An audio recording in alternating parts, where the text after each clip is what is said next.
Hello. How are we? Happy Mindset Monday. Let me start the chat on Facebook.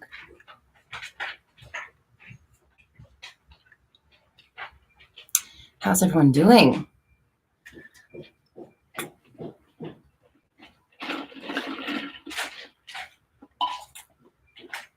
Next lifetime. Hello, Avery, Nilsa, Love and Prosperity, Empress Diaries, Betsy, Nix, Letitia. Hello. How are you guys? Lily. Hello. Hi. I am good. Thank you. Avery says, today I woke up feeling amazing. How are you? I feel like today's a great day. That's why I originally titled this one, Today's a Great Day, but I was like, you know what? Fuck that. Every day's a great day. And it is if we decide it is, right? So let's just wake up and decide that every day is a great day. And then from that point forward, our duty is to not decide that it's not a great day at any point, right? Once you make that decision, now we have, okay, it's a great day. Cool. Well, I can't undecide that if I want it to stay a good day. And this is a metaphor for any manifestation, your SP, money, job, whatever it is that you're looking for. If you want it and you are saying that you have it, you're intending that you do, you just can't agree that you don't, and it will come to you. That's how we get these things, is by deciding and then not undeciding in the moment when you're like, oh, it's not coming. Oh, it's not working. All that stuff. You're literally undeciding the thing that you already decided on.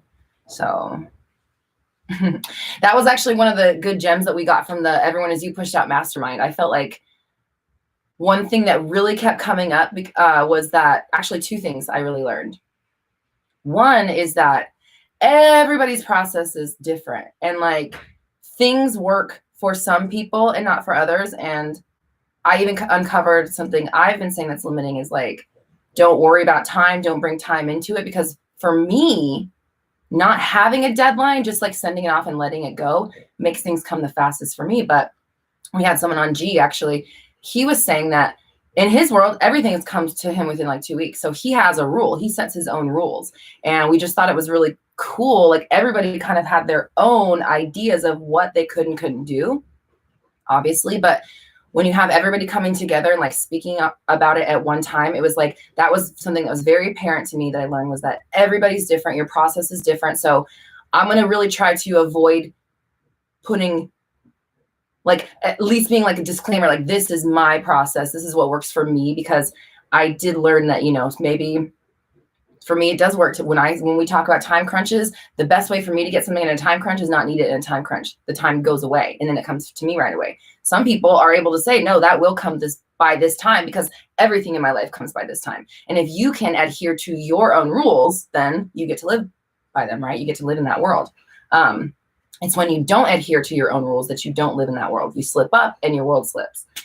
The second thing I learned is that really, when it really boils down to it, it is a decision that you're going to do something, have something, be something, whatever. Like across the board, what I noticed with everybody was like when they really got the things and it just came through, it was a decision. This is what it is, period. It is not changing.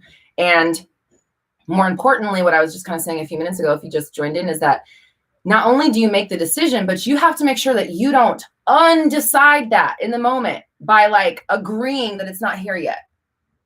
You have to continue deciding that same outcome or decision or choice or whatever forever. Like you have to continue deciding it, not just one time. I mean, let's take that back.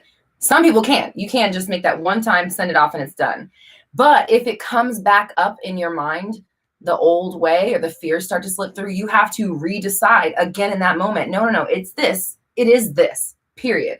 And so making that a practice is just like, at the end of the day, do what works for you, but you must be decisive about it and you must continue to decide it. Like one time is not always enough. And scene, welcome to Mindset Monday. I don't know, that just apparently needed to be said because that just came right out. Anywho, how are you guys? Hope you're doing well. Appreciate you. I didn't breathe that whole time. I didn't even look at the, okay. Hi. Emily says, yes, put a literal period after your sentences is already done. Yes, ma'am. Yes, ma'am.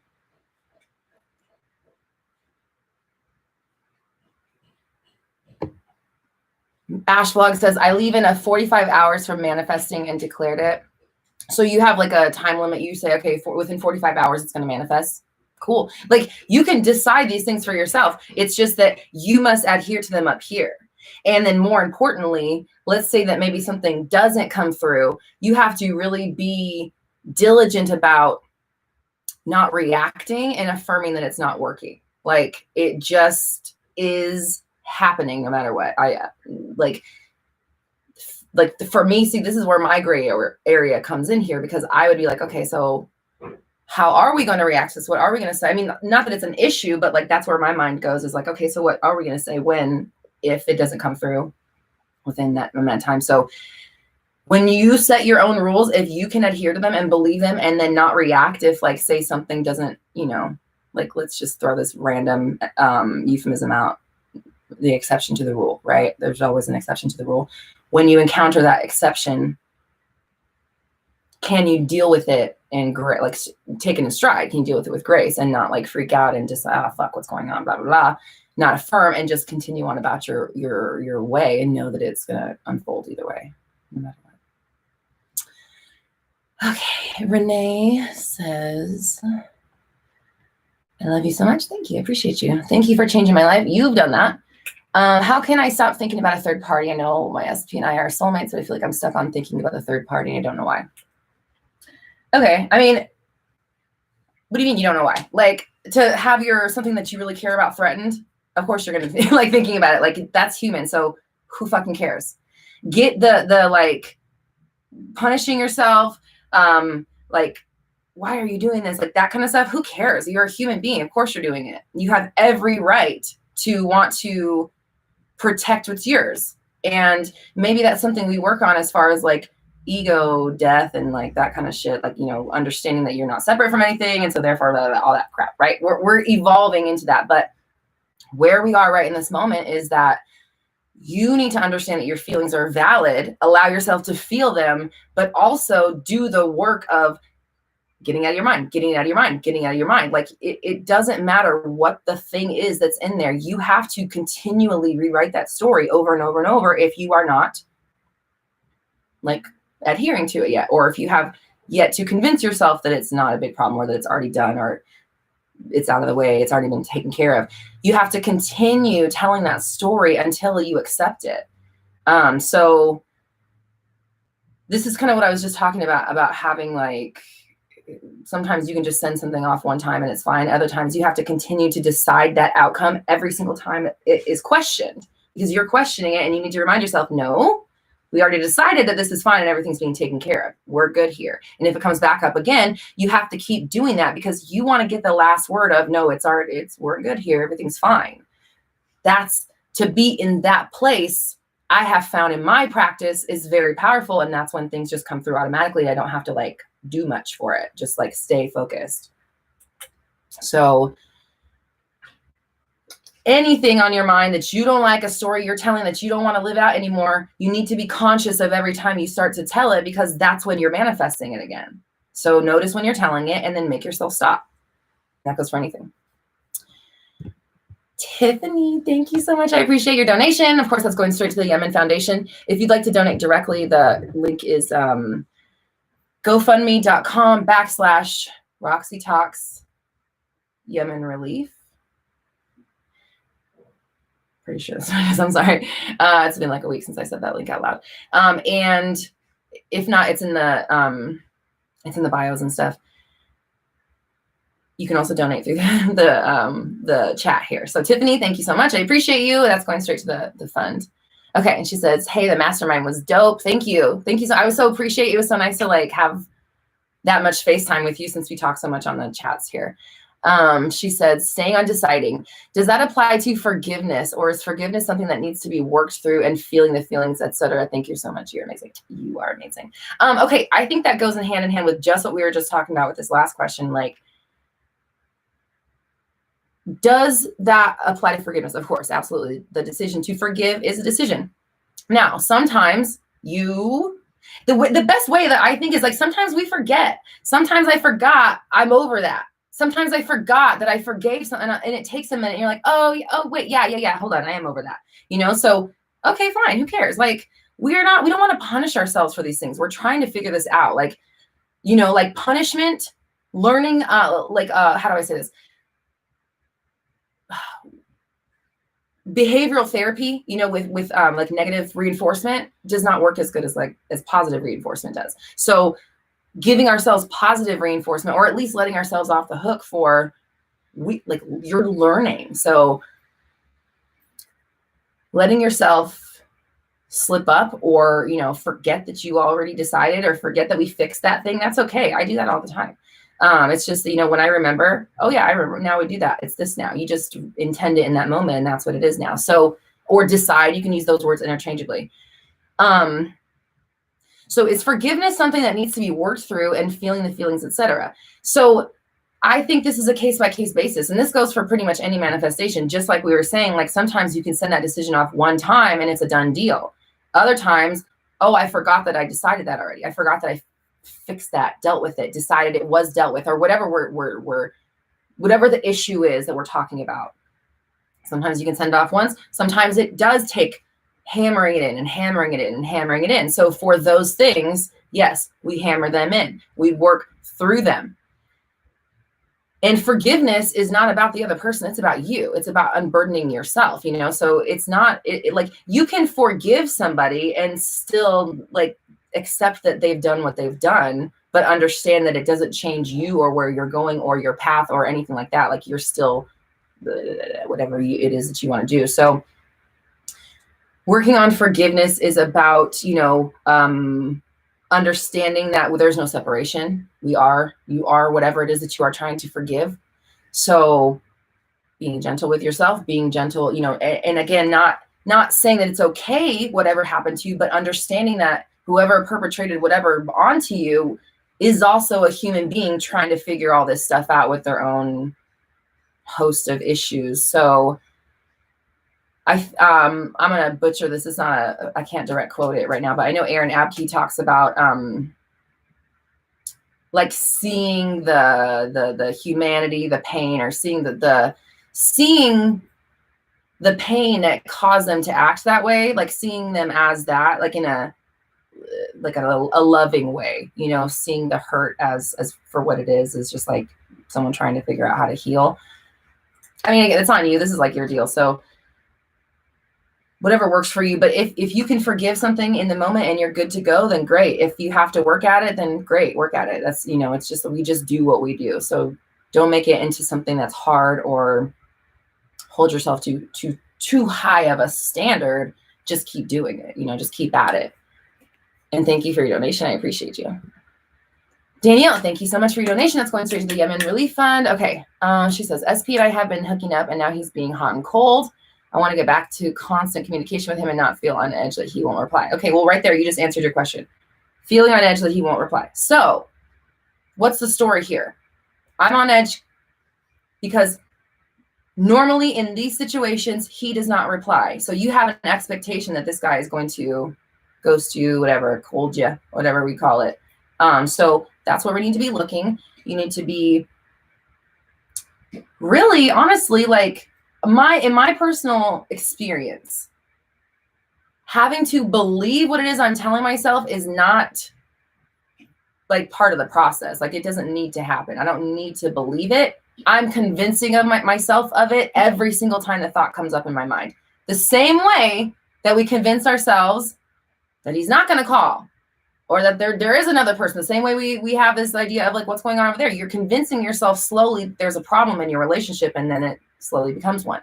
So now we need to start convincing ourselves at any rate that we can that everything is great in our relationship and everything is working out for us always. So you need to look at where your expectations of him not responding, where those lie, get them in the moment, reverse them, redirect them, and also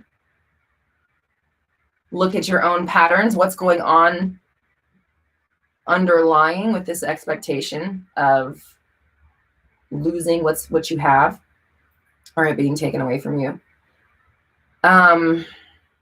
Intend, decide, declare, speak about, think about, affirm, however you want to say it, live in up here, the reality where, of course, they want to talk to you. Of course, they want to be around you. We have such a great time. We're together. You're the only person they think about. And, you know, they are, they're not going anywhere, right? Like, they are here. It's all good. Everything is fine. We're all good here. We're not worried. Everything's fine. It's all good. This person loves me. This person loves to be around me or whatever. Like, you need to be convincing yourself of that whenever you start to slip up and think these thoughts, because the problem is not that this person's ghosting you. The problem is that you keep indulging in those thoughts and manifesting that reality. So don't do that anymore. And thank you so much for your donation. Verlene says, hi, Roxy, love your style and I love your approach. Thank you, doll. I appreciate you. Ellie says, is it bad to obsess over positive thoughts? I constantly think about my SP in a positive way or cute dates for the future. Is that okay to do? I mean, from what you've said, yeah, like, I mean, I don't know what's going on in your head, but like, if you are consumed with thoughts of a person, at the very least, make sure that they are thoughts that you would enjoy experiencing, is basically how it is. Because if it's in your mind, it's going to be in your world. So if you can't get them off your mind, control the way you think about them. You know, so it's like, if, like, not saying that, what I mean by that is, yeah, if they're in there, be cautious of the way you're considering them, no matter what. So if you are thinking about them in an abundant, appreciative way, great.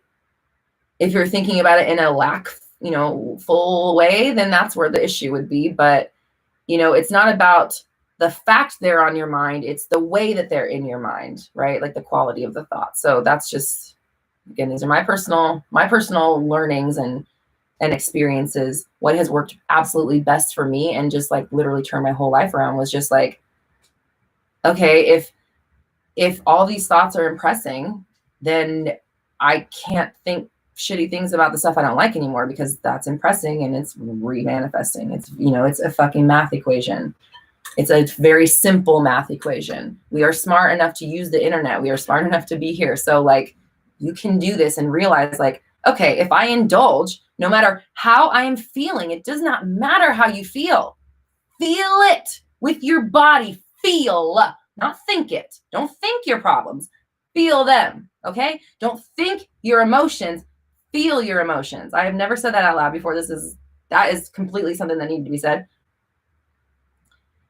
Make sure that you, like, when you separate and understand that these two things are not the same, the feelings are here down in the body. This is something that this is a manifestation of what you're doing with your thoughts. Your thoughts are sending out the transmission, the message, and your body is processing what you are doing with that, because the thoughts are, although they are manifesting, most of them just manifest in a feeling, right? I heard that that's from I think in Course in Miracles. These thoughts are all manifesting, but most of them are manifesting in a feeling. So when you are building up these thoughts about stuff that you don't like, and you're building up the feeling, you're creating that unease in the body, and you're manifesting more of that shit for your life. So feel your feelings. Don't think your feelings. Detach them and understand that you can feel however the fuck you want, but up here, shit is still working out for you, no matter what that looks like in your mind. You can agree that what's happening to you is happening, as long as that is followed by, doesn't really fucking matter though, because I'm still, blah, blah, blah, like it's still working out to my favor. You can do both. This is an art. It's learning how to navigate your 3D world and still steer the ship up here, where like your 3D world's in the past and your mind's in the future. You need to be seeing. It's like you're seeing without eyes up here. This thing has no eyes. This thing is seeing in the dark forward, something that you have no fucking clue really about. You're just like, that's where we're going. And then your body is living out, these eyeballs that are physically seeing are living out your past. So you have past and future going on simultaneously. And if you decide that past and this are the same thing, that's where you have a problem if it's bad, right? If it's a good thing, fine, live it up, soak it up. But if you don't like it and you are agreeing that this is what's happening and you're using this future machine to affirm your present, that's why you go nowhere. So like, it does not matter how you feel. Who cares how you feel? I mean, like, feel it. I mean, yes, care how you feel. Address the fact that you feel that way and allow yourself, but it does not change where we are going forward. Keep your thoughts in check no matter what is happening, always.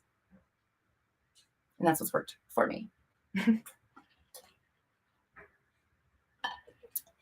Okay. This shit, people, these are like a lot of like, I'm not going to use, I'm going to use the word channel, but like, I don't mean it in like a lot of this stuff comes straight through my head. Like my videos are not scripted.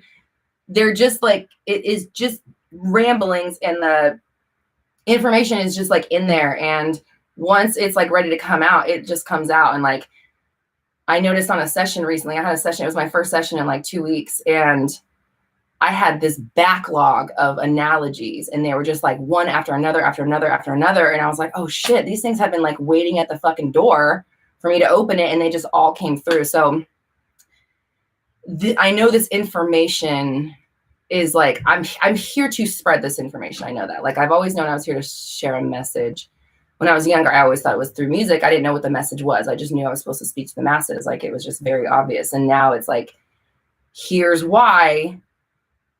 Take it if you will. Like, if you're on this journey and you subscribe to these thoughts, this is what you need to be hearing, because this is I've never, this is just shit that's coming out right now. So we're all here, like, we're all getting this message at the same time. Like, sometimes I watch my videos back and I'm like, oh my God, like, whoa, damn. Like, I don't even remember saying some of these things. Okay.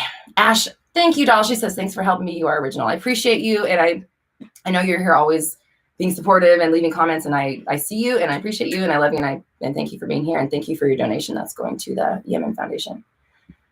Janet says, and thank you for your donation, Janet. What do you think of the law of one? My thoughts on the law of one are that since nobody really knows what's going on here, and there's all these like stories and all this stuff, what I like about the law of one is it allows for all of it. It allows for all the religions. It allows for astrology. It allows for aliens.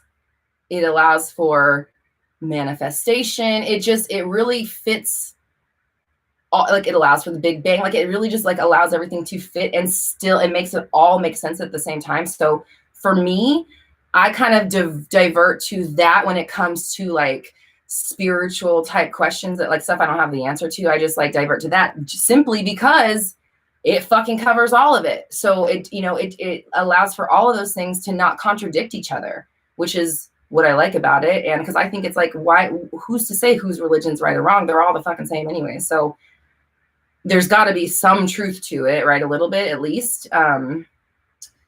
So I just think that I like the law of one because I feel like it connects so many dots. It allows for everybody to be right and for us to learn a bunch of stuff and continue growing.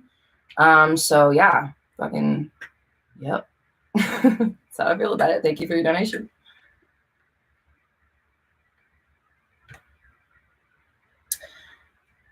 Evan Face says, manifestation is close when you don't really care too much if it comes or not.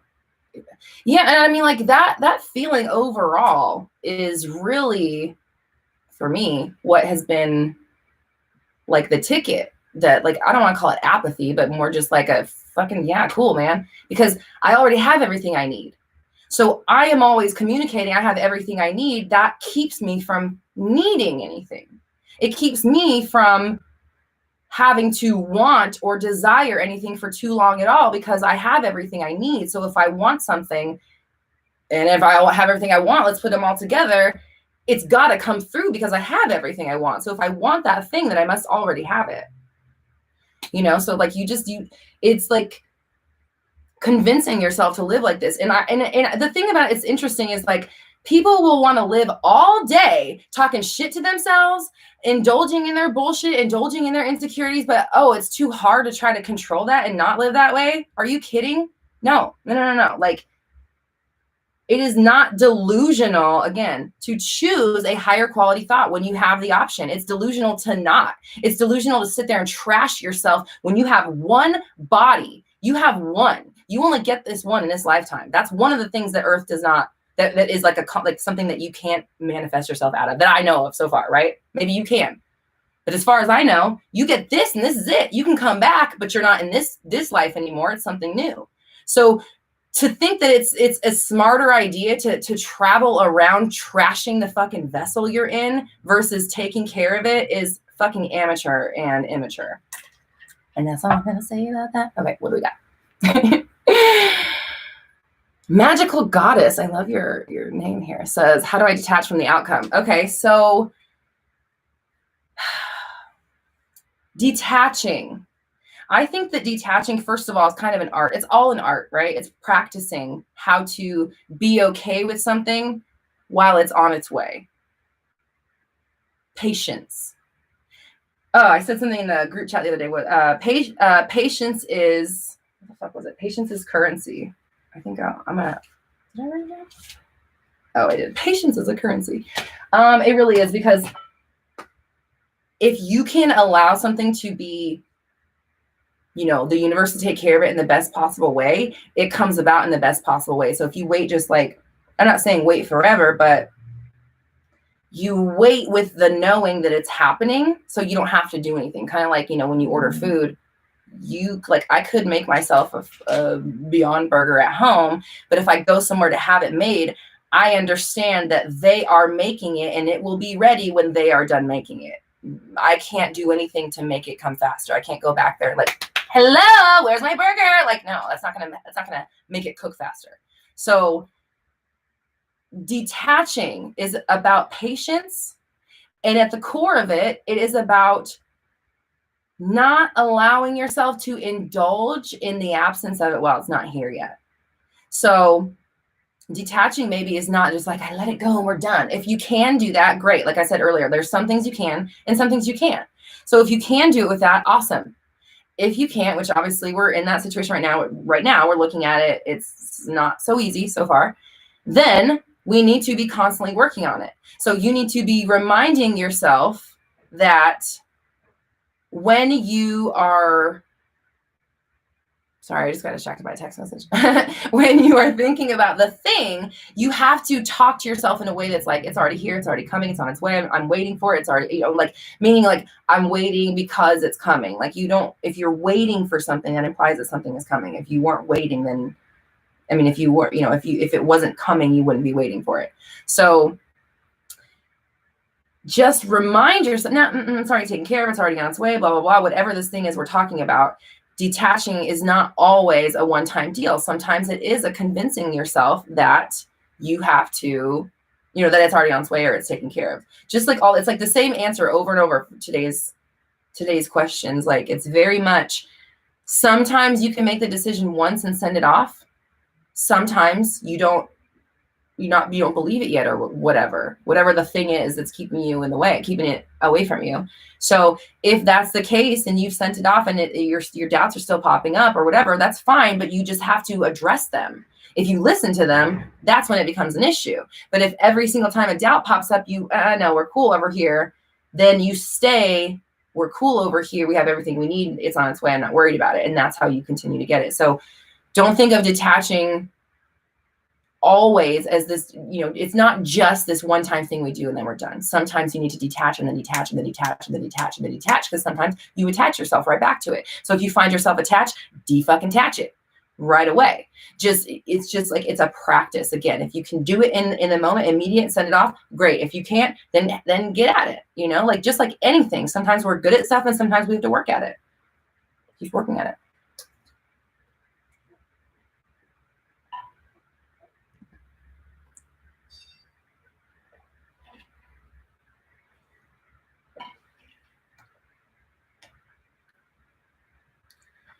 Okay, Alessia says, can you please help me how to manifest for health and for the pain to go away? Ruby, I see your super chat. Give me a moment. How to manifest for health and pain to go away. Okay, so, the thing about like pain and health, things like that, is that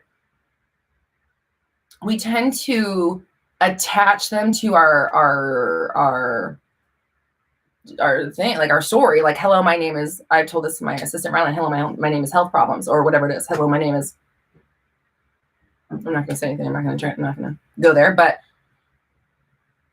you have to understand that you can address your health situations, take care of your body while not affirming that you are sick, hurting, in pain, whatever. So just like with any other manifestation, you need to deal with it in the 3D world, take care of yourself, do the best possible thing. When you are taking care of yourself, make sure you're telling yourself, this is for my great health. I feel so strong. I feel so healthy. I'm feeling so amazing. Like, let's say we're taking pills, instead of taking pills thinking, oh God, I have to take my pills now. I'm sick. I'm this, blah, blah, blah.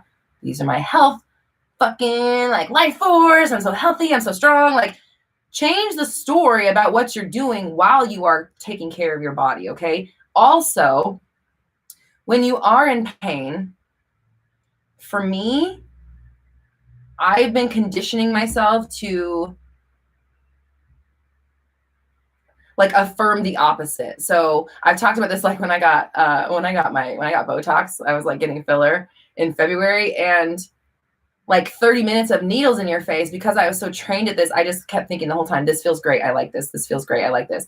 Not saying that you have to use that affirmation, but like, even if they're sticking needles in your face, this feels great. I like this. Like, we don't want to change the story about what's happening to us, including how healthy our bodies are, especially that, because this is your, like we just talked about, this is your vessel. You need this thing. So it's healthy. It's strong. It's in tip top shape. I visualize my bones being made out of titanium, my teeth being made out of like steel, like titanium, whatever. I visualize my hair being made out of like individual strands of like super fine steel. Like I visualize like things being like toxins flushing out of my body and just like cleaning, cleaning itself, like purifying. That's the word I want to use. Purifying itself, releasing stuff. If I have like a specific wound or thing, like then I'll visualize it being healed. Or like when I had the shingles, I talked about this before. I healed it with like photoshopping in my mind. I was like photoshopping it off my body, and I would just do that every time I thought about it. I would Photoshop it off my body. I'd never called it by its name. I think I said the word shingles like maybe twice the whole time I had it. I never called it by its name. I didn't talk about it with anybody, and I just took care of it and like dealt with the pain by affirming the opposite. And because this is the thing about, you know, when you're dealing with pain, it's like your mind is active most of the time, right? And you're either agreeing that you're in pain or we're trying to distract ourselves from it. So my personal approach is, if I am in pain, I say that it feels good, the thing. Because like, let's say that my neck hurts.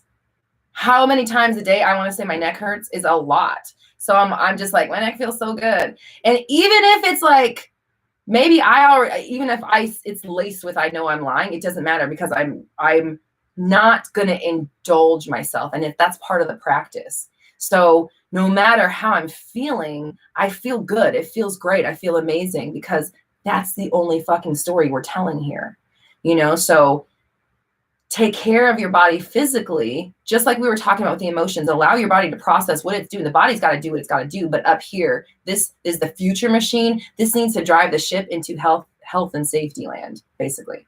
And thank you. Appreciate you. And excited for your healing and health and great health and happiness in your body.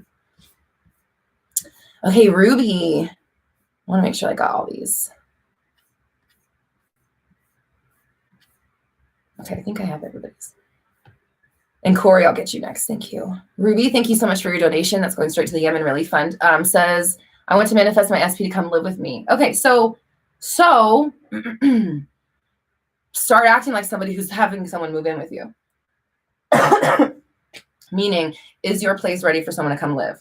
Like, if this is the time to like pull the couch out and fucking dust behind, like, you know, get the baseboards, clean out the closet, make space, like really turn it into, somebody's coming into my space, I need to make room for them. And then you just be of the energy that somebody is moving in or they're coming to live with you. And that's the story now. So basically, kind of like what we were just talking about with the health thing, is we are going to drive our future machine ship to moving in with me land. Now the body may still be in not living here yet land, but that's okay. Let your body do what it does, live how it's got to live to continue surviving here, but start driving your future machine, your fucking magic school bus to we're moving into other land, or they're coming to live with me land. So now you are going to react to your world and make your decisions just like somebody who's got someone moving in with them. Now, this means you're going to react to bills this way. You're going to react to rent. Are they going on the lease? How much stuff do they have? Like, are we getting new furniture? Like, you really start planting that kind of, like a situation in your mind. Like, literally put in my SP's moving in with me programming. Like, I don't know how old you are, but I just saw a VHS going in. So for us 80s kids, like, put the tape in or put your DVD in or whatever up, turn on your Netflix of SP's moving in. And so now, again, you react to anything that would have to do with somebody moving into your space. You have to react to it up here as if that's happening. Now, again, does that mean call your landlord today and change your lease? No, but can you do that up here? Yes. Okay. So be of the mindset or of the reality, the energy of somebody whose person's moving in with them. Start acting like that. Start using your language to describe that reality and start driving your future ship there. Now, again, your body's going to live out, like fulfill this current reality, this timeline we're on, if you want to think about it like that, until the future ship arrives at its destination. And once it's there, get off the fucking future ship and live, right? Like deboard, disembark, and then live that reality. See, these analogies have been waiting for you guys. This is all new stuff. Okay. Corey.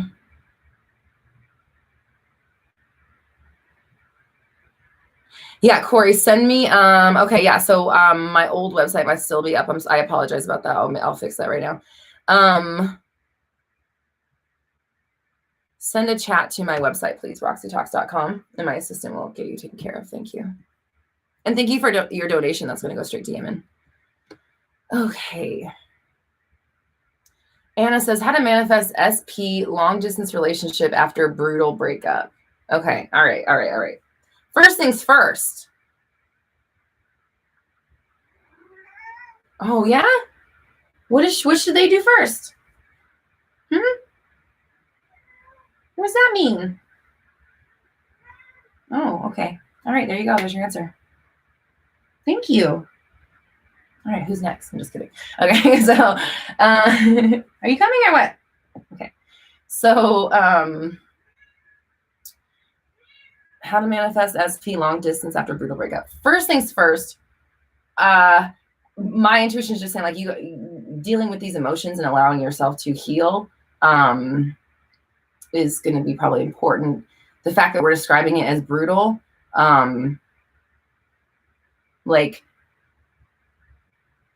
and here, this may be my own limiting beliefs here coming through, but like, will you be able to have the clarity of mind to manifest a clean, pure version of your SP in your relationship when you feel brutalized, right? So I think first, I mean, not that there has to be anything first. This is your life, your situation.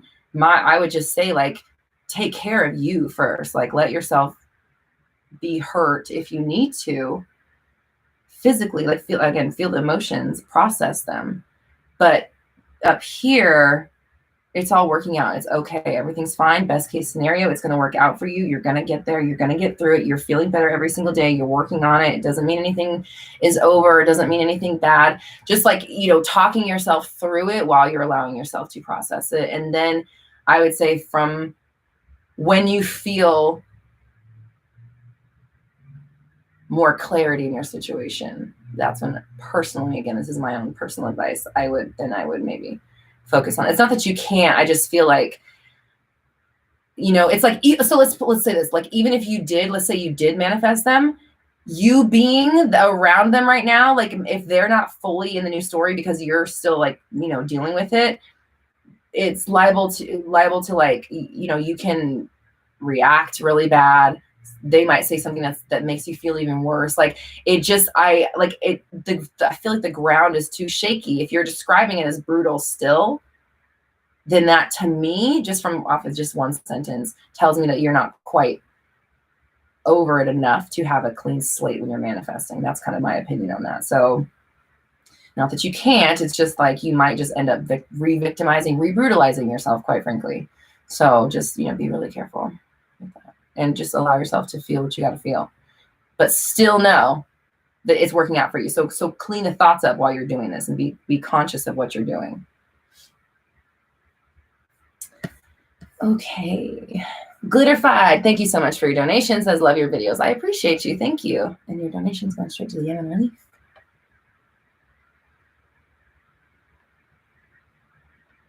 Renee says, hey, Roxy, what's your take on question mode versus answer mode? How do I remain in answer mode? Sorry, my notes ran. How do I remain in answer mode? Well, just like we were speaking before, as like, when you make the decision, sometimes you have to make it and then make it and then make it and then make it and then make it. Sometimes it's not just like a one-time thing, a one-time deal. Same thing. If you find yourself questioning, that's the answer in itself. That shows that you are not in a place where you need to, you are not in a place of declaring.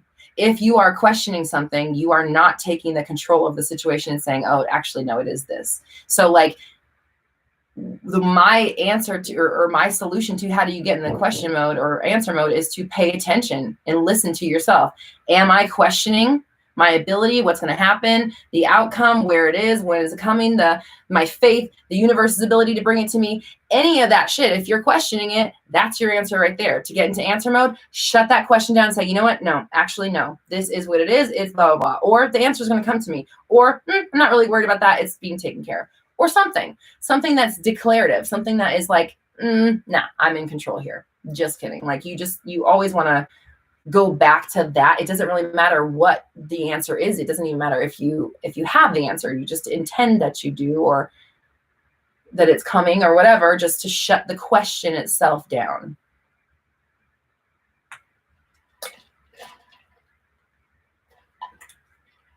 Hope that answers your question. Okay.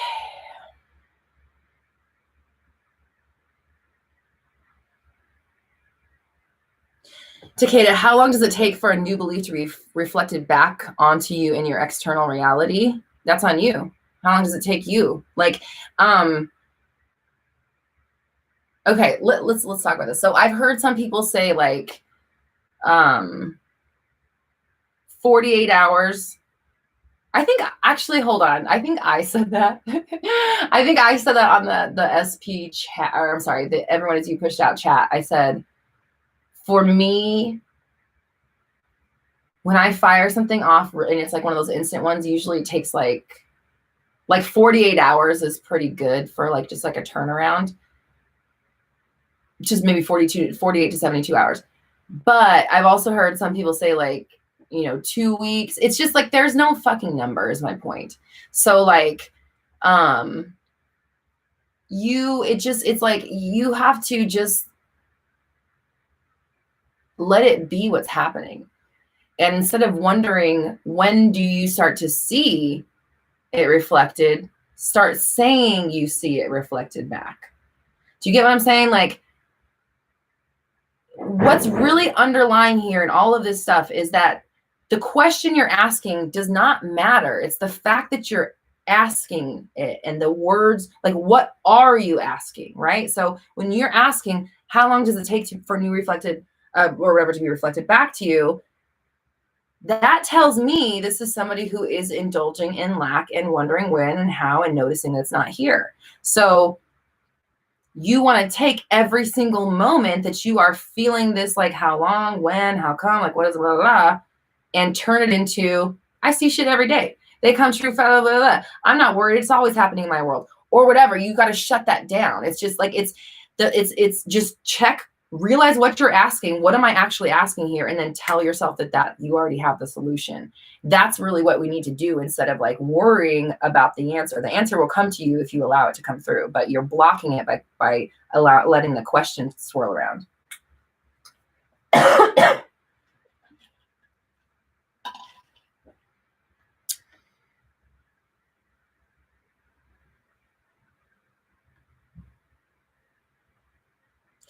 How to deal with his career when they're too busy with their so-called entertainment career.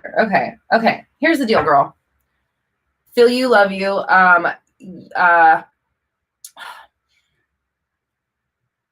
Just a side note, just because we have prior history here. You're gonna want to be careful of your reactions, right? So that's one thing, because there are times I've seen you react really bad. Secondly, the way you described it, like I didn't even really read the way you wrote your question, because it's like dripping with like contempt. And I say that because you are full of resentment about it, and resentment is just gonna, like, it's a fucking strong emotion, and it is going to, and not only is resentment strong, but resentment is one of those emotions that like eats away.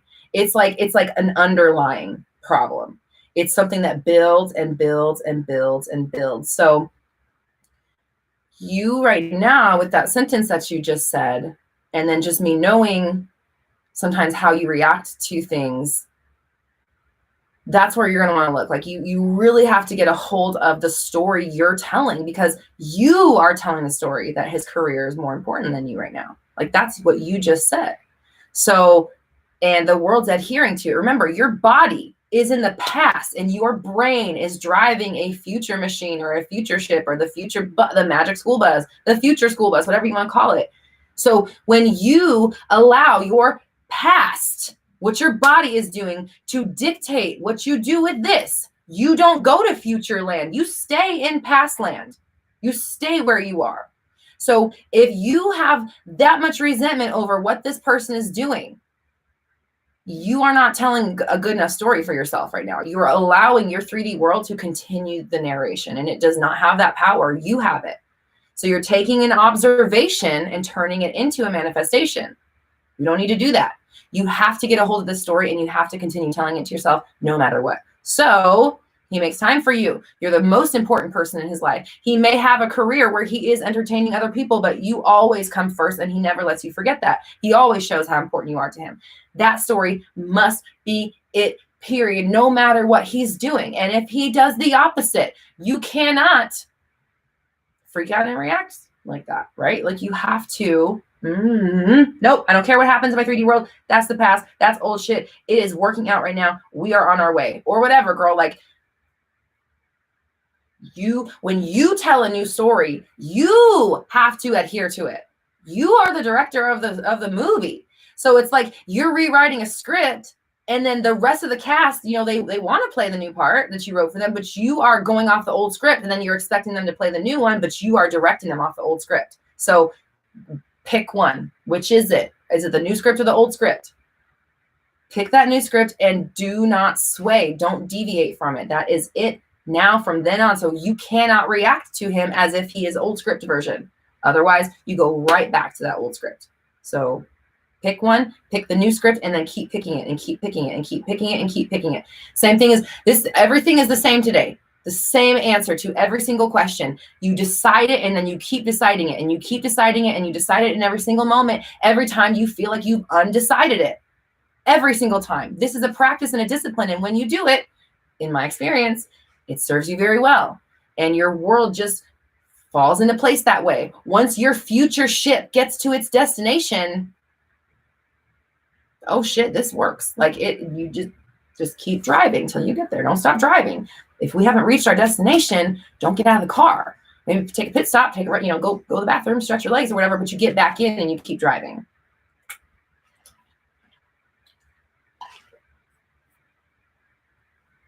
Stephanie, thank you so much for your donation. I appreciate you. It's going straight to the Yemen Relief Fund. Thank you. Okay.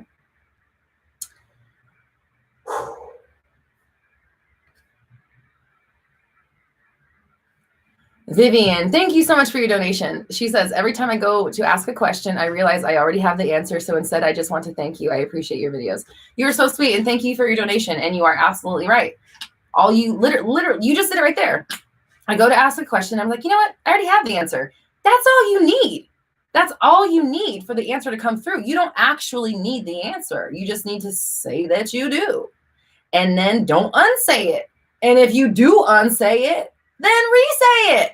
That's it, guys. Like, just keep telling the story no matter what. No matter how you are tested, no matter who tests you, whether it's 3D or internal. If you are being internally tested, pass the fucking test. If you are being externally tested, pass the fucking test. That's it. And if you don't, keep studying. And when the next test comes up, pass the fucking test. Like, that's it. It's school. Earth is school. So study and pass, and you graduate. Pallavi says, hi, Roxy, can we send healing to others? Yes, absolutely. Okay, so here's how you do that. Healing others that's everyone as you push out, right? So we are manifesting the versions of the people in our lives based on our perception.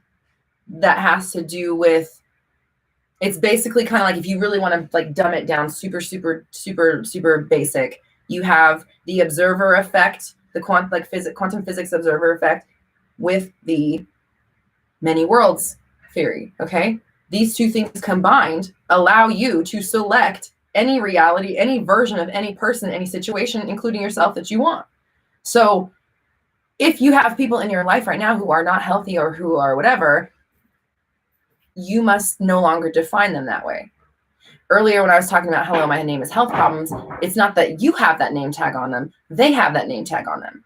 And so you must begin seeing them as healthy, healed, in their highest light, completely at 100, like whatever it is, you have to start telling the story of them being healthy, healed, they had a miraculous healing, or whatever it is, like wherever you want to go with it. Like, you can say anything, but except, that they're not healthy and they need to heal and all that stuff is like, they are healed, they are healing, they're getting better every single day. We no longer describe them as such. And then of course, let's just like throw out, I just got a vision of somebody taking somebody to chemotherapy, right? So if you are taking care of somebody in that capacity where you are like inundated with it, like you can't escape it physically, same rule applies with what we were just talking about. You take care of that person in the physical, you let your body go through the motions. We're, like, this is how I take care of the people I love. We're getting healthy. We're happy. We're whole. We're, like, we're on our way to Better Town. Like, we're driving to our healthy appointment. Like, change the story up here while you are physically taking care of somebody, if that's, the case for you, and still continue. Like, you cannot agree to what they're going through if you want to change the story. A long, beautiful life. They're here to stay. We have an amazing time together. They're so vivacious. They're so full of life. You see them just like, oh, it's like they're like Popeye eating spinach. Like, just really give yourself and them a lot of that story, those visualizations. And I mean, if that's how the theory works, then that's the version of them you will manifest. So be sure that you are not allowing in worries, doubts, fears, definitions of them not being healthy, because then that's how you would continue perpetuating that in your world, is my advice. I just wanted to put on a little bit of this.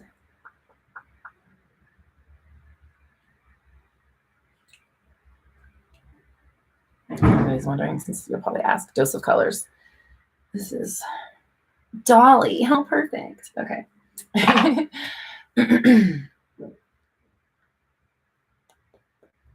Okay.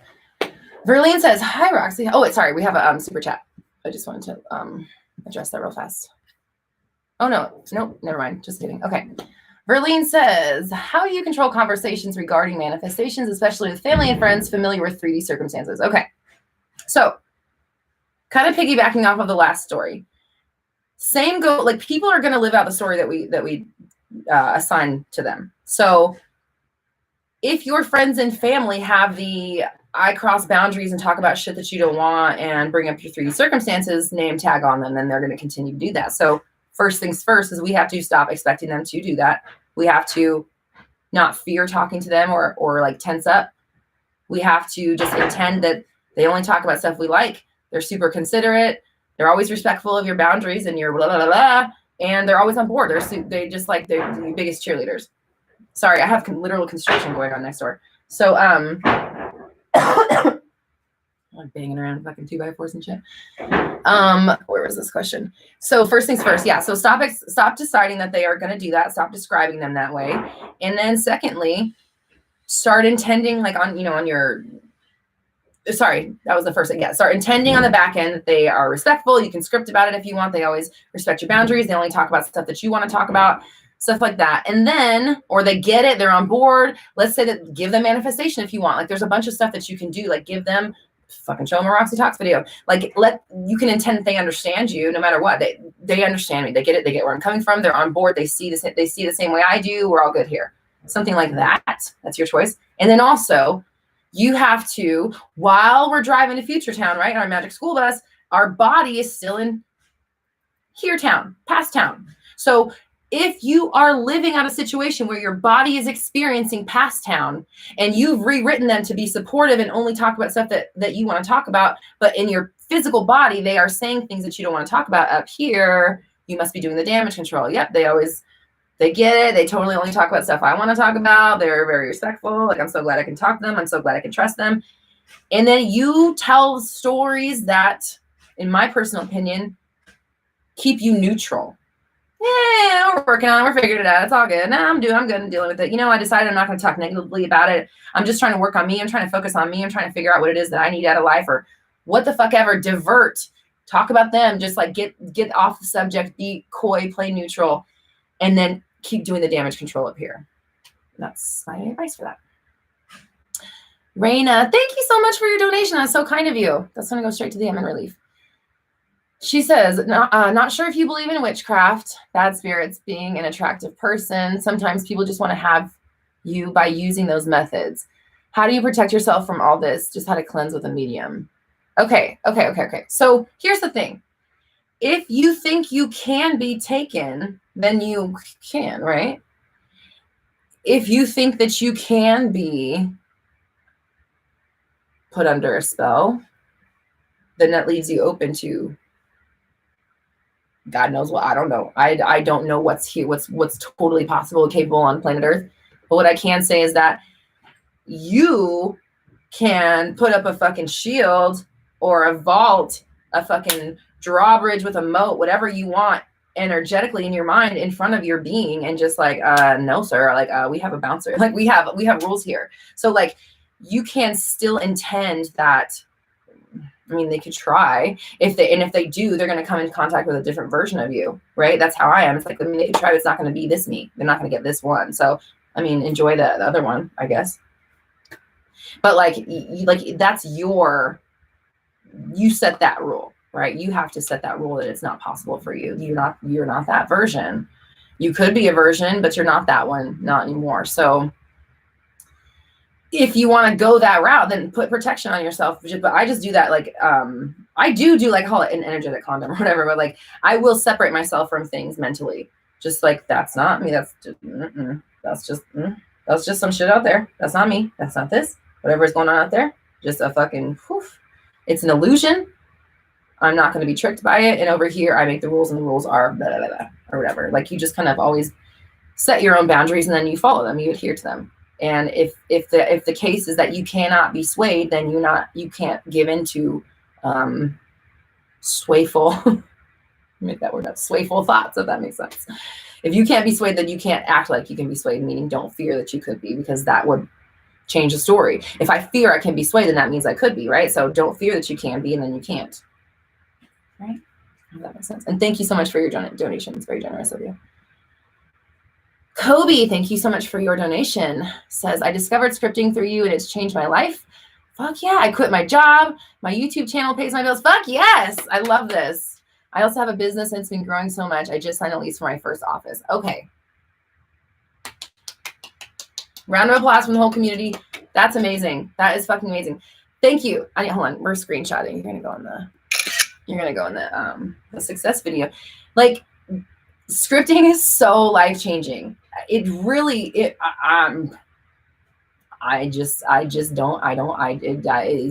amazing. I don't mess with it. I just keep scripting, because when I do, everything always works out for me. So I do. And you're right here. Like, you're doing it, and you're going to be an inspiration for so many people. You already are. I know there's going to be tons of people already who are very inspired by just that. And I appreciate you. And I'm so excited for you in your office. Fuck yeah, do that and just keep building. Go bigger, bigger, bigger. Don't cut yourself off. Don't fear losing it. And don't stop scripting. Do not, don't stop. Like keep that practice up. It is so worth it. And thank you for your donation. And congratulations. Oh, Kobe, another one. Thank you so much. Oh, that's so sweet of you. I scripted all of this and it's insane because it's literally like I'm writing my life. Thank you so much, Rox. Love you. Exactly. Thank you. I appreciate you. I thank you.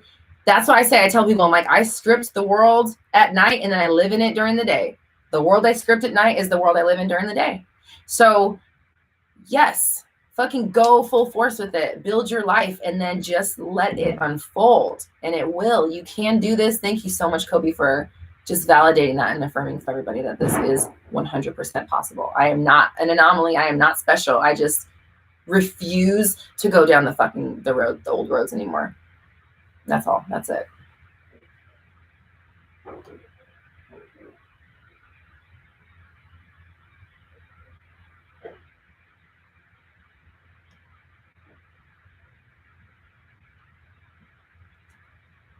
Okay, man.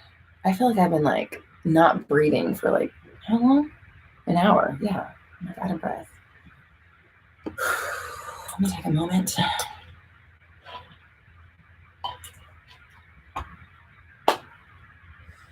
I have another workshop coming out, like the scripting workshop, for August. I don't know if we're ready to drop it yet, the name. Probably next week I'll be able to tell you guys what it is. But yeah, so that's and I think the date is already set. I think it's oh God. I'll just wait till next week. I can't remember exactly, but there is a new workshop coming out. The last one was really fun. So we're probably gonna make those a regular thing. So it's like something that's kind of like accessible to everybody. And then we'll have we're really kind of just trying to play around with like what we offer so that we have like, I want to make sure that, like what I offer is affordable and like people can get it and stuff. So, and that's why we have like multi-tier, things. So something for everybody. We're doing another one of those big group chats where it's going to be like super affordable. Again, in August, I'll release the theme probably next week, I think. We'll ask Ryland. I don't know if she's on here. We'll see. If not next week, then the week after. And I'm also working on music. I'm so excited, guys. I'm working on music again and really can't wait to share that with you because it's a fun project. I don't want to give any secrets away, but it will be amazing. Okay. Janessa, thank you so much for your donation. That's going straight to the Yemen Fund. She says, new at manifesting and scripting, so I'm curious as to being able to manifest while surrounded by toxic family members who live in the past mentality. Okay, all right, here's the deal, though. You live in the past mentality because you're surrounded by toxic family members who live in the past mentality, meaning you are still telling the story about them. So we're not toxic anymore. We have a loving, supportive, stable, respectful relationship with our family members, relationships. We are each other's cheerleaders. We have each other's backs. We push each other to be our best versions. We encourage each other. They always support you in what you do. You can tell them anything. You trust each other. Things like this. So you have to tell a different story about them because they are not going to be able to become untoxic while you have still labeled them as toxic family. So that's step one, is they're no longer toxic. Like that was the whatsies. No, we have a stable, beautiful, healthy, safe, supportive family environment. And do they still live in the past? No, they don't. They get it now. And we're so proud of them. We're proud of us. We're proud of them. Everybody's grown leaps and bounds. Everybody's falling in love with themselves and dealing with their own baggage that has caused us to kind of like maybe put it on each other. So, wow, this is really amazing. We're all doing so amazingly. So start scripting about how your family, script about your family, script the shit out of your family. And like, also I would suggest past revision. All of my clients that do past revision have these like ridiculous stories that just like physical things showing up in their lives, having conversations with people they haven't talked to in years, people just reaching out, just like it. Yeah. So scripting about family first, I feel like for some reason, family always tends to work really fast for a lot of people. Like that's what I hear is like, when I have somebody report back and they're working on family, usually family is the first thing that they see, and it usually happens within a couple days. I don't know why. Maybe, I guess with more analysis, I'll kind of start really thinking about this, but maybe because it's like, it's not do or die, right? Like I'm trying to think about like what would it be the difference between changing an SP and changing a family member? Well, a family member is not going anywhere, right? A family member, we have that idea, like we kind of take them for granted, right? They're there. We take who they are for granted. They just are this person. So maybe if you start working on changing your family members, you're not putting a ton of stock into it. You're not obsessing over it like you would an SP, because with an SP, it's like, it has to be, they have to validate my love. I have to be with this person. Like, it's just this different feeling versus like, I'm going to start describing my dad as a cool dude, you know, like that. Like, I don't know. It just, I feel like it is like a different energy they put into it. And I see family changes like immediately. Even my new manager, she was like, okay, so it's not that I didn't believe you, but she's like, I just started the scripting, and she already like family immediately like came through. So I see that a lot. So I'm not saying that family is easy or SP is hard or anything, but 100% throw your family into that story, into that mix, and get them cooking exactly the way you want your family to go. And then just let that be the story. And if they are being crazy in your face or doing whatever, oh, I'm so glad they get it. Oh, everything's great now. We really get it. They're just doing it. I love my family. Like, you just go there with the story so that you can, again, the future ship is driving, whether the body is still in the past or not. Kind of like, okay, think about it like this. Your brain is the engine, your body is the caboose. Like, the more cars in between, the longer it's going to take for the caboose to get to where, you know, like the caboose is always going to be last to the party. The caboose is always going to arrive later than the engine, wherever we're going. So the engine is always in front, driving the ship, and the caboose is just living at wherever the engine takes it. So if you don't be at the caboose thinking you're fucking steering the ship, because you're not. You're out there fucking being a caboose on the caboose. You know what I'm saying? Okay, Elisa, I love this question. Tips on manifesting money when you are incapable of working in on basic income. Okay, so perfect. Great example. Or I'm sorry, great question right now. First things first, you want to detach the idea of money and, let me rephrase this. I want you to detach the idea of like income, your income that you're on, that, what did you call it? Basic income, from the idea that that's where money has to come from. Like, what I try to tell people is separate money from job, right? Think of a job as an income stream. Your basic income is one income stream. It is not where money comes from, right? It's just a place. It's somewhere. I mean, yeah, money comes from there. That's great. It also comes from fucking everywhere. It's all over the fucking place. You couldn't get rid of it if you tried. It's everywhere. You are money. Okay. So if you are money, are you a whole bunch of money, or are you just barely enough? Because it sounds like right now you are barely enough. So basic income, I have a revenue stream. Great. I'm working on 5 more. It's really amazing. I have 7 revenue streams, 1 for every single day. 365, 1 for every day of the year. However you want to think about it, you need to start opening your mind up about where money comes from, because it's already here. Again, you are it. So thinking that you can only get it one way allows you to only get it one way. And it keeps you from, now I can't work. Like, there's just like this whole like story around it. So understand that I don't need to work for money to come through. It already just does. Money comes through every single day. I have money coming from all kinds of different sources. So you start telling this story.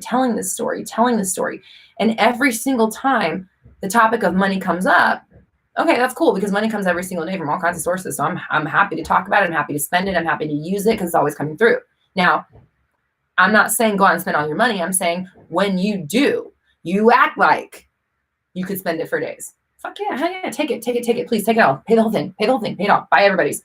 Because you don't have to with your body, right? The caboose doesn't have to, but the engine wants to go to that's possible land. Like, you want to be in a place where you can treat money that way. So you have to start treating it like that first, because the body's in the past, the mind's in the future. So if I want to live in a world where I do have income coming in every single day from all kinds of different revenue streams, and it's just always flowing to me, I don't need to worry about it ever. I can buy anything and pay for anything and do anything I want. Then that's how I must act about money in my mind. I have to respond to it every single time in this way, no matter how my physical reality may be reflecting. Like whether or not my bank account matches, who fucking cares? No, that's just one place where there's money. That's just one of the places I have money. Okay. And it's everywhere. I'm not worried. Like you must change the story, even if you are. Like, again, feel what you feel, fine, and it is valid, but if you want to get out of it, you have to stop describing yourself as not able to work and only having this one basic income. Basic, there's nothing basic over here. So that's just one. We have all kinds of revenue streams, and congrats on having that one. That's great. You have more coming. Like, that's just it now. That's your story.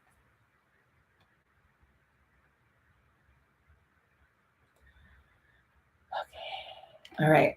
I'm gonna do 3 more questions.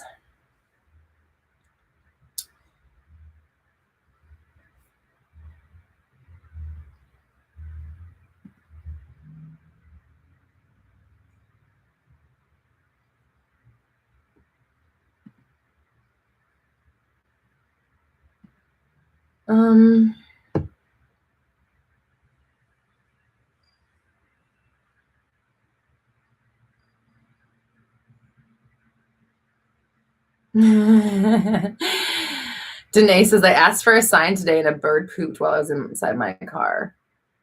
I don't know if that's a sign. If you say it is, and let it be a sign.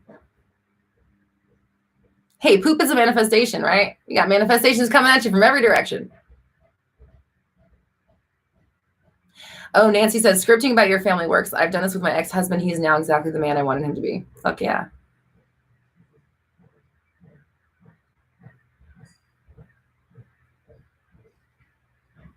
Okay, Claire Bell says, whenever I state that my SP has messaged me, it triggers negative thinking. How do I manifest a text without triggering myself? Okay, here's the deal.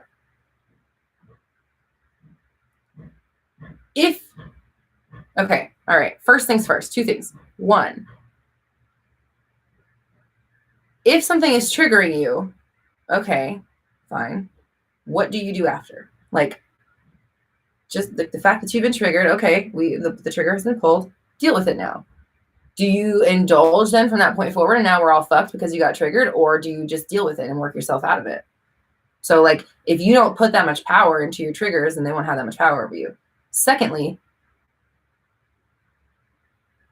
if that is triggering you, then maybe find a way of speaking about your SP that's not triggering and start shaping your words in a different way so that you don't trigger yourself. Now, take away a trigger, or, maybe stop doing it as much or shift it into something that's less triggering, and then also deal with being triggered in the moment. No, the issue is irrelevant, just like anything else.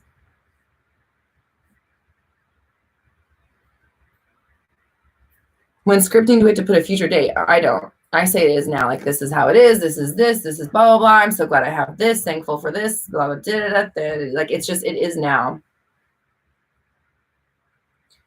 Angel Eyes, thank you so much for your donation. Says, how do I stop checking on SP online status?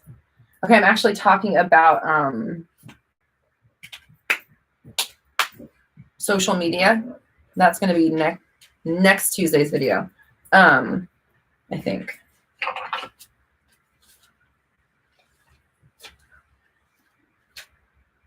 Yeah, that's like next Tuesday, not this coming Tuesday, not tomorrow. So I will be doing a full video on it, but how do I stop checking SP status online? Okay. Make yourself do something else instead. So just like we were just kind of talking about this last question with like, if this thing triggers you. So if you know that like checking the status online is not doing you any good right now, then pay attention. First things first, what is it that makes you want to check? Where's your mind at when you get that impulse to check on them?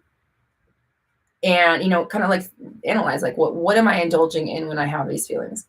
Secondly, start making yourself, like, put your phone down, throw your phone across, throw it on the couch, throw it across the room, do whatever you have to do, put it down right away, distract yourself, move away from it, sing a song, do some jumping jacks, like, start practicing not allowing yourself to check it. And then if you want, maybe, or here's another way you can do it. Like this is like, I would be thinking strategy, right? So another way you could do it maybe is like, if you have to, you can check 1 time a day. you probably don't want to do that, but like if you're like wean yourself off, right? So check one time a day, not right before bed. I also wouldn't do it very first thing in the morning. Maybe like after meditation or like doing some intentions, going on a walk, working out or something like that, or check it and then go on a walk and like clear your mind. Just be mindful of when you're allowing yourself to do this, because if it's making you like derail, like it's just not productive for your life. You know, like when we are spiraling on shit, even if we're cleaning the thoughts up, we're still not focusing on shit we need to be focused on. We are busy doing damage control, which is great. It's better than busy being spiraling on shit we don't want, but doing damage control is still taking away from what you should be doing with your time, which you could be doing, you know, like the business you could be building, the stuff you could be studying, the life you could be living, the fun you could be having. So just be really mindful of what you're doing and how much time you're spending there, and force yourself to not do it anymore. Okay. Anne says, hi, everyone. In case you've forgotten, your attention is powerful. Yes, ma'am. Your attention is everything. It's what creates your world.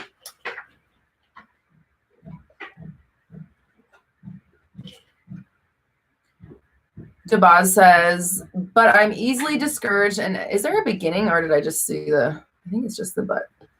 But I'm easily discouraged and end up avoiding it, thinking badly of the place when I know I need to think better of it. Okay, well then just you have to start making yourself, guys, like, okay, so you thought bad. So what did you do about it? Like, no one's here to punish you for thinking bad thoughts. My question is, okay, so how long are you going to let yourself do that before you do something about it? That's where it's at for me. It's like, so what that I had a bad thought? I'm a fucking human being.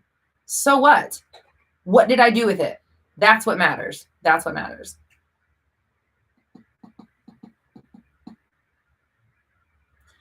Lily says, Roxy, I do good in changing the story about my SP, and then he calls me again.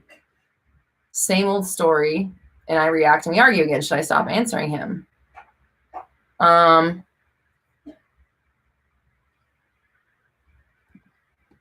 Like, I mean, that's on you. Like, if you can't talk to this person without reacting, then maybe don't talk to them. But also work on not reacting, you know, like do both. Do all of it. Like let's say you wanted to do karate. I don't know anything about karate. I'm just about to say some shit I don't know what I'm talking about. Let's say you wanted to do karate and, you know, like your punches and your kicks were fucked up. Like, and you're like, well, should I work on my kicks or my punches? I'm like, yeah, both. Work on them. They're both fucked up. Like you need to work on both of them. So do them both. Do it all. Like work on your whole technique. Don't just become a great kicker. Like also, I don't know. You get it.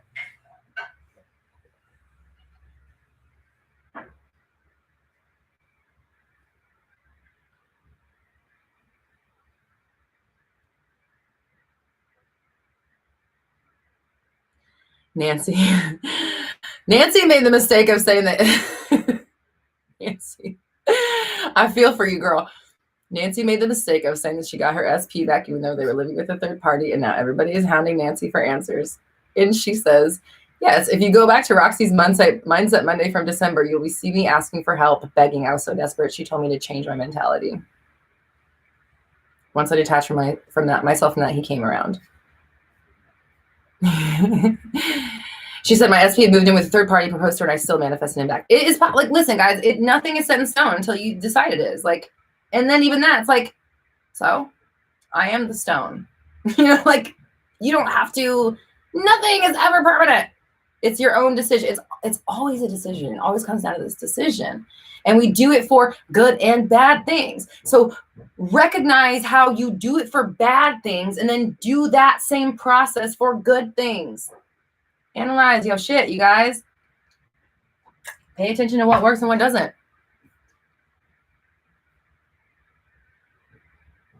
Dina, got you, girl.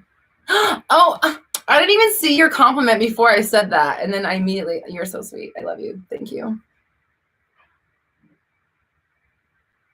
Okay.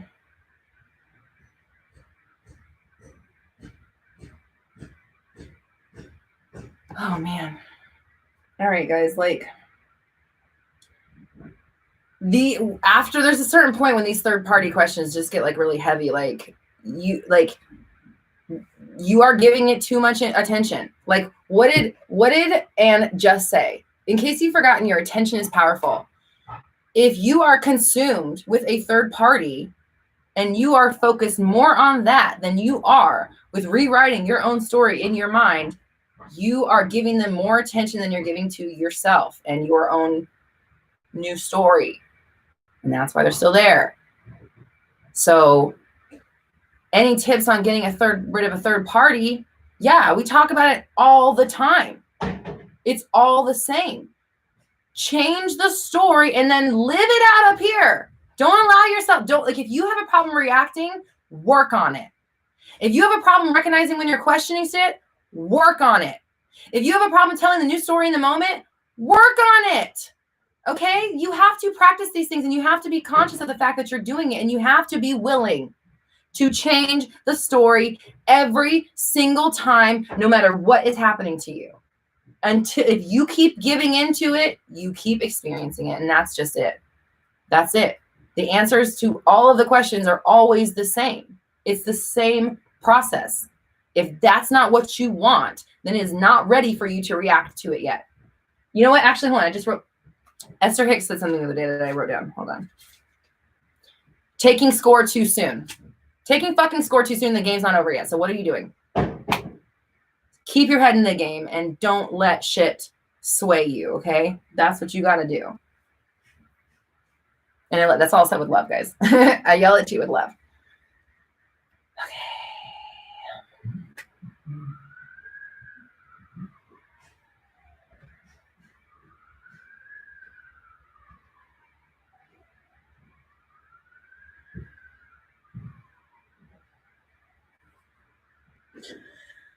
Okay, guys. I think I've reached my quota. All right. This week's videos. Tomorrow is kind of talking about creating versus selecting, and like creating your reality, what that's really about, and how you can kind of like get into the mind, like the mastery of that. Wednesday that was a question from last week. Somebody asked about forcing and taking action while affirming. So we're talking about inspired action versus like manipulating, and like how to kind of like allow things to happen on their own. Thursday is about managing like the everyday dealing with the thoughts kind of stuff. And then Friday is getting your SP to commit. Woo.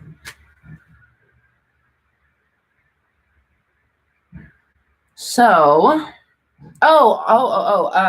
all of the Chillosaurus Rex merch is done and sent off for samples. So I should be getting the samples in the next like couple weeks.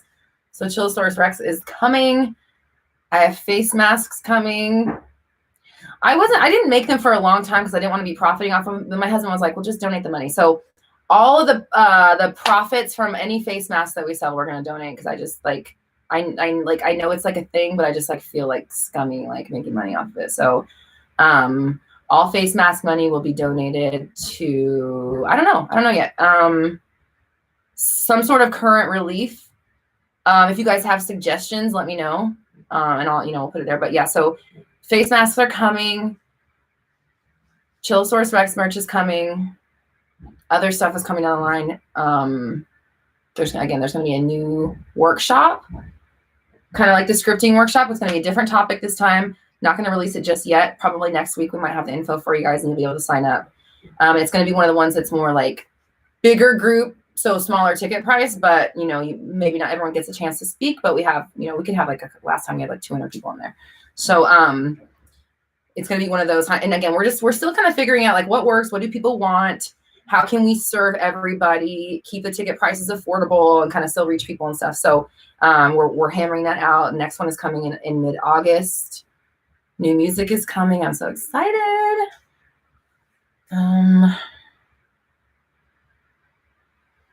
What else? Appreciate you guys again.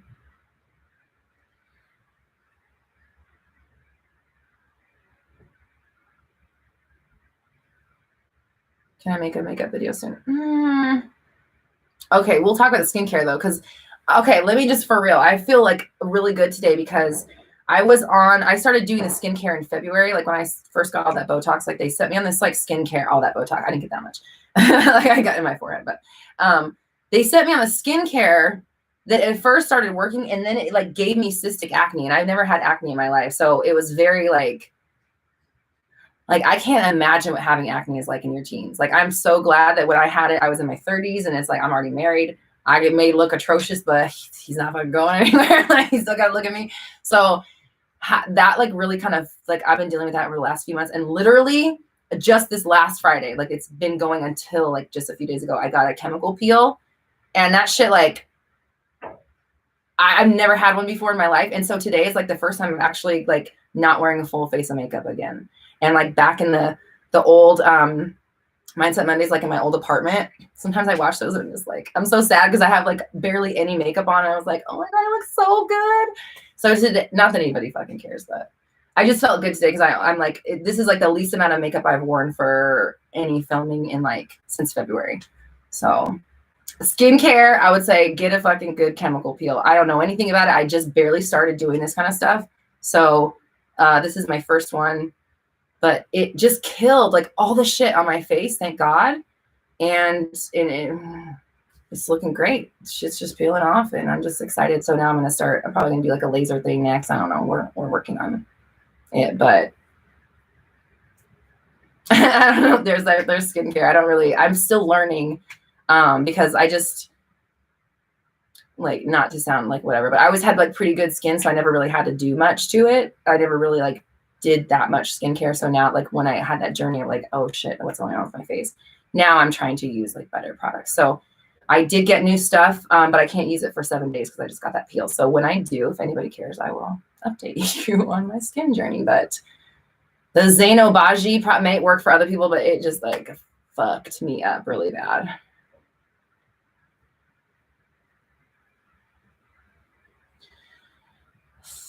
Three Blackie, am I saying that right? Says, I've had cystic acne. What worked for me is French clay and washing with baking soda, cheap and natural. Okay, interesting.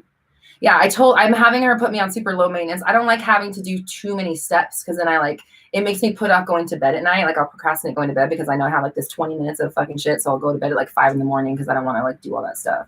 So I'm just like, give me the most low maintenance way of taking care of my skin, please. What is my favorite quote ever? Oh my God. All right, I just sent it up. We'll see if it comes back through.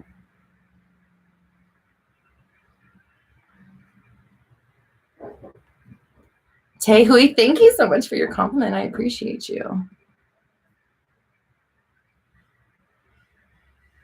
Lola says, I manifested my SP after 6 months of no contact. He came back saying how shit it was without me and how much he loves me just like I wanted. All thanks to you. All thanks to you, but thank you. I appreciate it. And get one of these for sure.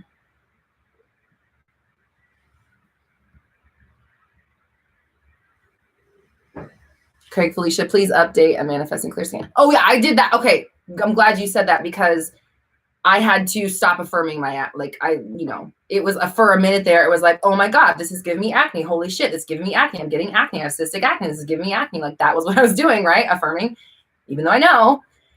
So I had to be like, okay, bitch, you cannot be saying this stuff anymore. So I just had to like, it's clearing up. It's all good. It's getting better. Like we're all good. And I just kind of like, I didn't do that too much, but I just kind of like sent it off and then stopped affirming that my skin looked bad, like as much, I was just like not indulging it anymore. And I was just like, nah, it's getting better. It's looking better. And just kind of just taking the pressure off of it. Not even so much as like intentionally working to manifest better skin, but just intentionally not doing the stuff that was like tearing myself down. You know what I mean? Like affirming it. I was intentionally not affirming it is kind of the approach that I did. And then, I also was like, I sent my assistant, I was like, who the fuck do the Kardashians go to for skincare? Send me there. I also did that, so.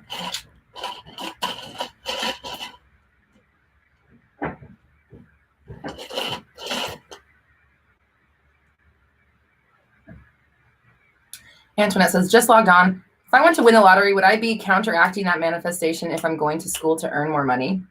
How about you can do both? And instead of saying you're going to school to earn money, you're just going to school to learn a trade and a practice. Turn it into, I'm going to school for education and I'm going to fucking get my education. And also money's always coming to me. So take the pressure off, the parameters off of all of it and do both.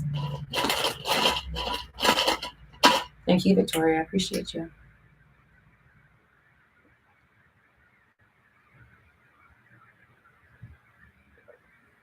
Elisa says, I got wrinkles at 25. I got to manifest that shit away. First things first, your skin looks great. Smooth, supple, young, juicy, delicious. You're glowing. Second, I mean, I'm not going to suggest Botox, but I did really, as soon as I got it, I was like, oh, okay, I get it. Now I get it. It just like relaxes all your muscles. It just, again, I'm not suggesting it. I'm just telling you that I enjoyed the results of it.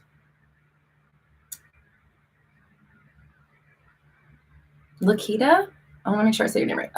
New car affirmations.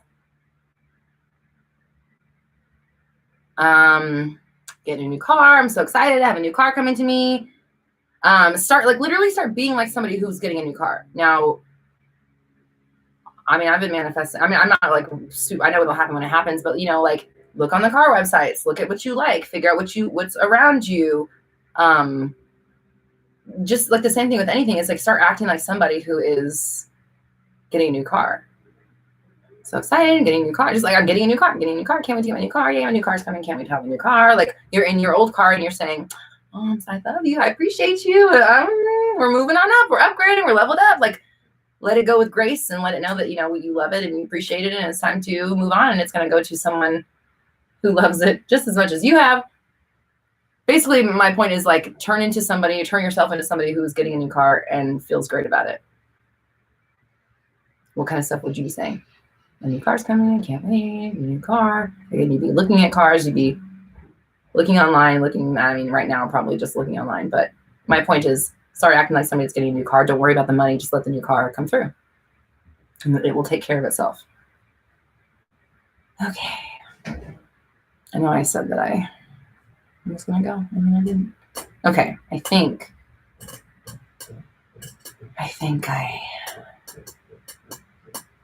Dabaz, money is just energy, and you can never have too much good energy. I love that. You're so right. Again, you are money. We are money. We are it. It is us.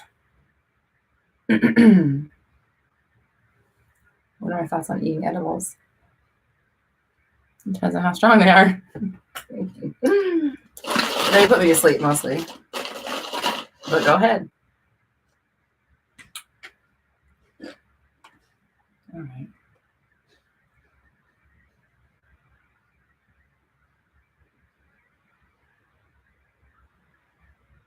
Okay. Question of manifesting better physical appearance and increasing confidence. I'm doing another physical appearance video. I'm doing one on weight loss because that question gets asked a lot. But that's going to be out not this week, but the following week. Right? Yeah, I'm like 3 weeks out with videos. So yeah, next week. Okay, guys. I love and appreciate you. If you want to donate to the Yemen Relief, it's GoFundMe.com/Roxy Talks Yemen Relief. We have a brand new workshop coming. I think I'll be able to announce it next week. That's going to be one of the, the big group ones where it's easily accessible, low ticket price. So low ticket price, high volume. So not everyone's going to get a chance to speak, but what I noticed, even in the Everyone As You pushed out seminars, like I kept it really small because I wanted everyone to be able to speak, but there were some people that didn't speak at all. So I think that Mango's like, I'll speak. So some people just like to watch, and you don't have to say anything, definitely. So that's coming soon. Chillosaurus Rex merch is on its way. I'm waiting for the samples. Face masks are coming. I could put them up, but I just want to get the sample. I just want to see what they're like first. And then all the profits from the face mask, I'm gonna donate because I don't want to try to make money off that. And I think, and I just want to I'm doing music again, and I'm excited. People ask me, so it is coming. I'm excited.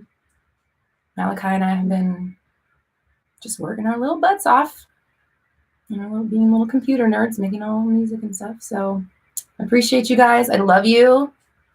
You can do this. Whatever it is, keep your mind focused. Make the decision. Make it again, make it again, make it again, make it again. If you have to unmake, or if you find yourself unmaking it, make it again. You always have the option. You can always go to your chosen reality, even if you slip up. And don't beat yourself up. It's natural. We're human. It happens. It happens. So just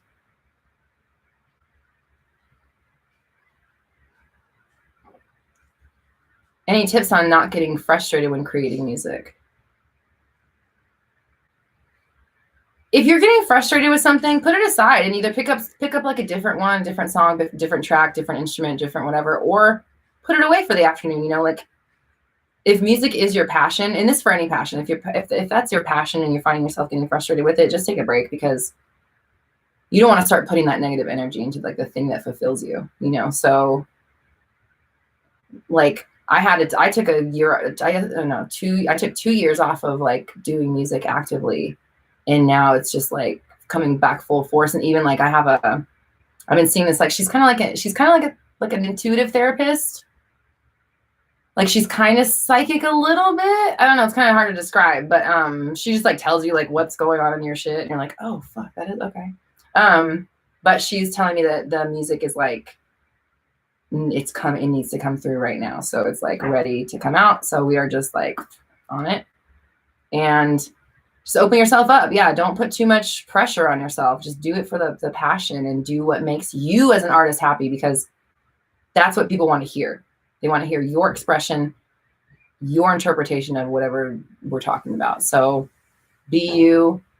Don't do anything to please people. The best music is made from people indulging their creative sides, not trying to please anyone, or not trying to give people what they think they want. Giving yourself what you need as a creative and just expressing that energy and that passion. And yeah, I think you guys are awesome. I love you. I appreciate you. I think okay. Felicia, I don't know if you're a Craig or a Felicia. Craig Felicia says, I think my goal was to drop an EP soon, because of that nothing sounds right. This is another reason why I don't do deadlines. The reason I stopped doing deadlines was because of an album, because I made a deadline up. I was like, okay, this is the day it's going to be released. It didn't mean anything. Nobody fucking cared. Nobody asked. I mean, of course they want it. They don't care. It's coming out when it's done, right? So I made up this deadline, and then it was just like, like frantic trying to get it done. And like, it's my California Screaming album, like my debut album. I decided it had to be done by this date. So I sacrificed quality in the mixing process because of it. So, and it's like, and I tell this to other artists too, like having the same issues. Like once your music is out, it's out. Like, I mean, yeah, of course you can remix it and re-release it, but whoever has already bought it and they have the music. And so once it's there, it will always be out. So take your time and do it to your best. Do it till you are satisfied. Don't do it to appease the audience. Don't do it to appease a date, especially an arbitrary one that you set for yourself that means absolutely nothing. And do it till where you can feel like, when you can listen to it and not have that cringe, when you can listen to it and not think, okay, I still need to do that, and then that thing and that thing. And granted, as an artist, there's always going to be those things that you could do better. Knowing when to stop, knowing when it's enough of your vision to allow it to be released, and then letting it go. But don't put the pressure on yourself with dates and things like that, because it's no one fucking cares when you release it. Truthfully, like, not to be like, you're not Rihanna, right? Like, and even her, look at Rihanna. She didn't give a fuck when she releases, if she ever does again. That's her. She's the one making the music, not the people. So you do you. Make it the best product that you can put out, because then when you do put it out, you'll be happy with it. You won't cringe when you listen back to it. I mean, you might a little bit. We always do, right? But And you won't have it hanging over your head like for the rest of your life. For me, not that it's that bad. I mean, I listen to it. I'm like, it's not that bad, actually. Like, I have this idea of like how bad it sounds in my head because it's not exactly how I wanted it. But when I do listen to it, I'm like, you know what? It's really not. It's kind of fucking, I still like it, So, but I'm always going to have that relationship with that album now. And that was my first album. So if I could do anything different with that, it would have been to take my fucking time and put it out when it was ready, not just make up a date and decide that people needed to hear it. They don't fucking care. And like, I mean, they're either gonna listen to it or they're not. So having the peace of mind as an artist, that's where I'm at. So having said that just now, I'm reminding myself to not, this album that I'm working on right now, to not rush it just because I want to put it out. It's not my typical stuff, so it's something a little bit different. So I just, I want the quality to be there. I want you guys to really enjoy it and be able to use it. So yeah, that's my advice for anybody who's an artist out there. I said I was going to get off 40 minutes ago. Okay. I love you guys. It's like having a conversation with a bunch of people that you kind of know. Okay. I love you guys. Are we good? Is that it?